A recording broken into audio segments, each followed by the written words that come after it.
যাচ্ছে, এই যে ফ্রি ফায়ারে এত এত দর্শক ভক্ত, এদেরকে দেখে কি বলবেন? Actually mind blowing. আমি আশাও করি নাই, মানে কখনো ইভেন্ট হয় নাই বা আসার চেষ্টা হয় নাই, মানে সামনে এসে বুঝিও নাই যে এরকম ক্রেজ হবে। অ্যাকচুয়ালি আমি এসে প্রথম দিন আসার পর আমি যা সারপ্রাইজ যে কী হইতেছে ভাই।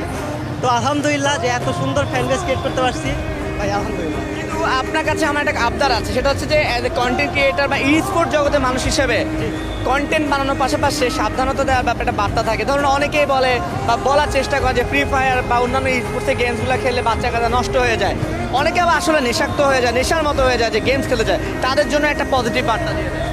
পজিটিভ বার্তা এটাই যে পড়াশোনাটা ঠিক রেখে তোমরা পার্ট টাইমে যেরকম আমরা মাঠে খেলতে যাই, এখন যাদের কাছে মাঠ নাই, খেলার জায়গা নেই, তাহলে ওই জিনিসটা গেমিংয়ের পিছনে কাজে লাগাতে পারে।